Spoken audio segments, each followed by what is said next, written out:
and welcome to this tutorial video on Hapara Teacher Workspaces. Hapara Teacher Workspaces are online collaborative learning environments teachers can create where students can interact with resources, new content, access summative informative assessments and assignments, hand in evidence of learning, and receive feedback. To access Hapara Teacher Workspaces, you have two avenues. First off, go to your school homepage and or Wolf Creek Public Schools homepage and click on the Hapara button. This takes you to the same landing page as your teacher dashboard.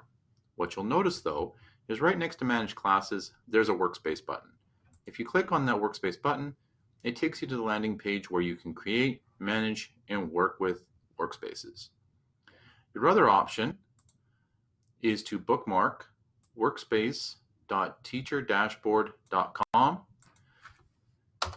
and using single server login, if you're on any Wolf Creek device, it will automatically take you to the landing page for your workspaces. Now you'll see in this test example, there's many different classes that have had workspaces built for them. We're going to start off just looking at the construction of a new workspace. To build a new workspace, you're going to find the button in the top right-hand corner. When you build a new workspace, the first thing you have to do is give your workspace a title. So, since this test account works in an elementary format, we're going to call it our Language Arts 6 workspace. The classes that are associated are our test homeroom class, and we can put a description in here. We're going to skip that step right now.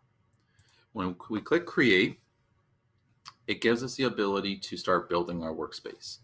A workspace has 4 components built into the template to start. Each segment is built within cards. You have goals that you can put in, learning goals or outcomes, resource cards, evidence or assessment cards, and or rubric cards. For now, we're going to exit out of this workspace and take a look at what a functional workspace might look like.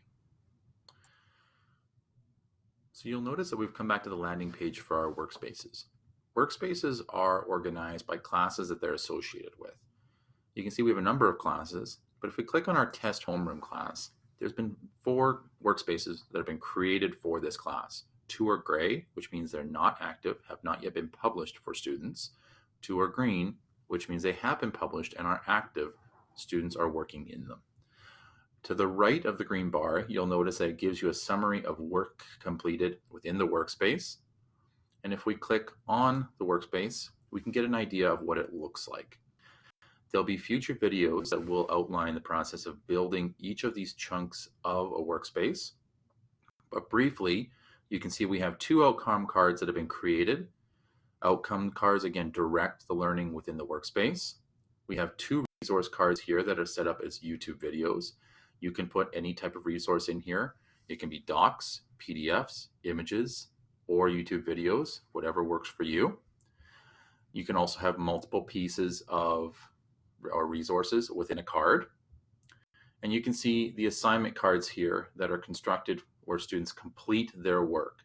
In this card here, writing 1 complete sentence was the assignment. It was submitted by 1 student in 1 group thus far. Now, at the top, this is the general overview of our workspace. We can also see, using this menu right here, the groups that we've created within the workspace. So we have 2 groups here created in this workspace. These are the 7 students that have been assigned to work in this workspace. And you can see an activity summary of all work created within the workspace. And you can get an individual summary of work completed by each student. Now we'll take a quick look at what this workspace looks like from a student point of view. Remember, there'll be more detailed videos coming in the future about how to construct each portion of a workspace. This is the landing page that they'll receive when they log into their workspaces. You'll see this is for the student Aria Stark. And if we click on the test homeroom class, you'll notice that she has 2 workspaces assigned to her. There was 4 for that class originally, but the other 2 were gray and they were not published. So she does not have access to them until we publish them. If we click on the Demo for School Copy Workspace, you'll notice that there's 3 columns, not 4. That is because the 4th column has not been used in the workspace when it was constructed from the teacher view. So we can see we have our outcomes columns and cards here, we have resources here, and we have assignments here. When a student wants to start an assignment, all they have to do is, again, to click on that assignment to start the assignment, open the document, and they can access their work and complete it from this window. Once they're done and they complete it, they can submit their work from this window, and the student will see it, or the teacher will see it as submitted on their end. Again, there'll be future videos coming about how to construct each component of a workspace. This is set as a general overview. If you have any further questions, please let us know. Thank you and have a great day.